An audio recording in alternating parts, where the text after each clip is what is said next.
നമസ്കാരം. ഞാൻ ദിലീപ്. ഞങ്ങൾ എൻ്റെ ചേട്ടനാണത്, ദിനേഷ്. എൻ്റെ അമ്മ, എൻ്റെ വൈഫാണ് ബിജിഷ. എൻ്റെ മക്കളാണത്, 3 പേരുണ്ട്. ദേവന, ദിൽഷ, ദിൽന, അത് ചേട്ടൻ്റെ വൈഫാണ്. ചേട്ടൻ്റെ മകനാണ് വസുദേവ്. അപ്പോൾ ഞങ്ങളുടെ ഇതൊരു പഴയെന്ന് അത്ര പഴയതല്ല എങ്കിൽ പോലും ഒരു പഴയൊരു തറവാടായിരുന്നു.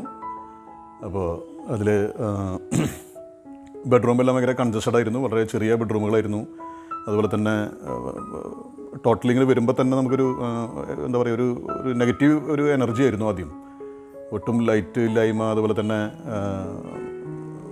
എന്താ പറയുക, എയർ സർക്കുലേഷനൊക്കെ വളരെ കുറവുള്ളൊരു വീടായിരുന്നു. അപ്പോൾ ഞങ്ങളിതൊരു റിനോവേറ്റ് ചെയ്യാനുള്ളൊരു പ്ലാനായിട്ട് ഞങ്ങളിങ്ങനെ കുറേ ആലോചിച്ചു, കുറേ ആളുകളൊക്കെ ആയിട്ട് സംസാരിച്ചു. അപ്പോൾ അങ്ങനെ എൻ്റെ ഒരു ക്ലോസ് ഫ്രണ്ട് വഴിയാണ് ഞാൻ നിർമ്മാണിയും അതുപോലെ തന്നെ ലതീഷ് മേനോനെ പരിചയപ്പെടുന്നത്. അപ്പോൾ ലതീഷ് വന്നു, കണ്ടു. എന്നോട് ചോദിച്ചു, എങ്ങനെയാണ് എന്താണ് നിങ്ങളുടെ ഏത് രീതിയിലുള്ളൊരു വീടാണ് നിങ്ങളുടെ ഉദ്ദേശിക്കുന്നതെന്ന് ചോദിച്ചു. അപ്പോൾ ഞാൻ പറഞ്ഞു, നമുക്ക് മെയിനായിട്ട് വേണ്ടത് നല്ല ലൈറ്റും അതുപോലെ തന്നെ എയർ സർക്കുലേഷനുള്ളൊരു വീടാണ് നമുക്ക് വേണ്ടത്. അതുപോലെ തന്നെ ബെഡ്റൂം ആയാലും ശരി, കുറച്ചും കൂടിയും ഏരിയ ഒക്കെ കൂടുതലുള്ളൊരു ബെഡ്റൂം വേണമെന്ന് പറഞ്ഞു. അതിനനുസരിച്ചാണ് പിന്നെ ലതീഷ് മേനോനാണ് കംപ്ലീറ്റ് അതിൻ്റെ ഡിസൈൻ ചെയ്തതും അതിൻ്റെ പ്ലാനും ബാക്കിയുള്ള എല്ലാ കാര്യങ്ങളും ലതീഷ് ഞങ്ങളെ കൊണ്ട് കാണിച്ചു. അപ്പോൾ ഞങ്ങളതിൽ വളരെ പ്ലാനൊക്കെ ഞങ്ങൾക്ക് വളരെ ഇഷ്ടപ്പെട്ടു. അപ്പോൾ ഞങ്ങൾ പിന്നെ കൺസ്ട്രക്ഷൻ വർക്കുകളും ബാക്കിയുള്ള കാര്യങ്ങളും ലതീഷിനെ തന്നെയാണ് ഏൽപ്പിച്ചത്. ബാക്കിയുള്ള കാര്യങ്ങളെല്ലാം ഇപ്പോൾ നമ്മളെ എല്ലാ ടോട്ടൽ കോർഡിനേഷൻ നിർമ്മാണം അതുപോലെ തന്നെ ലതീഷിൻ്റെയും സൂപ്പർവൈസേഴ്സായാലും ബാക്കിയുള്ള എൻജിനീയേഴ്സായാലും അവർ വഴിയാണ് കംപ്ലീറ്റ് കാര്യങ്ങൾ ഇവിടെ നടന്നിരിക്കുന്നത്. ടോട്ടൽ ഒരു സൂപ്പർവിഷൻ അല്ലെങ്കിൽ മോണിറ്ററിങ് ലതീഷ് മേനോൻ്റെ ആയിരുന്നു ഇത്. പിന്നെ അതിനുശേഷം നമ്മൾ ഇൻറ്റീരിയറിലേക്ക് കടന്നു. ഇൻറ്റീരിയർ സ്റ്റാർട്ട് ചെയ്യുമ്പോൾ ഇതുപോലെ തന്നെ നമ്മൾ പല ഡിസൈൻസ് കാണിച്ചു. അങ്ങനെ ഒരുപാട് ഡിസൈൻസ് മാറ്റിയിട്ടാണ് നമ്മളിപ്പോൾ ഈ കാണുന്നൊരു ഡിസൈനിലേക്ക് നമ്മൾ എത്തിയത്. അപ്പോൾ ടോട്ടലി നമ്മൾ വളരെ സാറ്റിസ്ഫൈഡ് ആണ്. എല്ലാ കാര്യങ്ങളും ഭംഗിയായിട്ട് വന്നു. കാരണം നമ്മുടെ ഹൗസ് വാമിങ്ങിന് വന്നപ്പോൾ ഒരുപാട് ആളുകൾ വന്നു. അപ്പോൾ എല്ലാവരും കണ്ടു, എല്ലാവർക്കും ഭയങ്കര ഇഷ്ടപ്പെട്ടു. അപ്പോൾ ഞങ്ങളുടെ ടോട്ടൽ ഫാമിലിയുടെ വലിയൊരു താങ്ക്സ് ഉണ്ട് നിർമ്മാണം അതുപോലെ തന്നെ എസ്പെഷ്യലി നമ്മുടെ ലതീഷ് മേനോനോട്.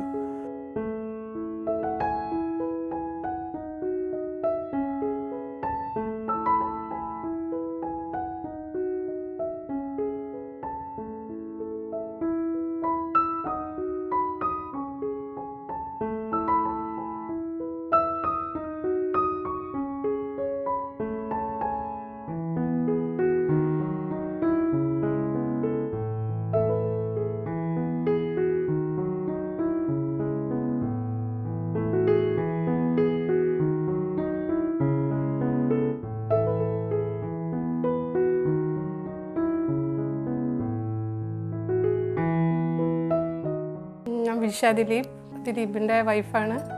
ഇതിന് ചേച്ചി പിന്നെ ഇതൊക്കെ ആദ്യം തന്നെ പറഞ്ഞിട്ടുണ്ട്. വീടെന്ന് പറഞ്ഞാൽ ഞങ്ങൾക്ക് വിചാരിക്കാനേക്കാളും ഭയങ്കര അൺഎക്സ്പെക്റ്റഡ് പോലെയായിരുന്നു. ഞങ്ങളുടെ ഡ്രീം കം ട്രൂ ആണ്. മെയിനായിട്ട് ഞങ്ങൾക്ക് കിച്ചണാണ്. കിച്ചണിൽ ഒട്ടും ലൈറ്റ് ഉണ്ടായില്ല. അത് ചേച്ചിക്ക് അറിയാമല്ലോ. ചേച്ചി ഞങ്ങൾ കുറേ കഷ്ടപ്പെട്ടിട്ടുണ്ട് ആ ലൈറ്റ് ഇല്ലാത്തതിൻ്റെ ഒരു പിന്നെ മഴ ഒക്കെ വരുമ്പോൾ ഭയങ്കര ബുദ്ധിമുട്ടുണ്ടായി. പക്ഷേ എല്ലാം മൈന്യൂട്ടായിട്ട് എല്ലാ കാര്യങ്ങൾ രതീഷ് സാറ് ഈ ഒരു പ്രൊജക്റ്റിൽ ചെയ്തിട്ടുണ്ട്. ഞങ്ങളുടെ വീട് ഞങ്ങൾ വിചാരിക്കുന്നതിനേക്കാളും 2 ഇരട്ടി കൂടുതലാണ് ചെയ്തിട്ടുള്ളത്. ഞങ്ങളെല്ലാവരും ഫാമിലീൻ്റെ ത്രൂ ഭയങ്കര താങ്ക്സ് ഉണ്ട് സാറിനോടും നിർമ്മാൺ ടീമിനോടും.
നമസ്കാരമുണ്ട്. എൻ്റെ പേര് ദിനേഷാണ്. കാക്കനാട്ട്, വീട് എടത്തിരുത്തിലാണ്.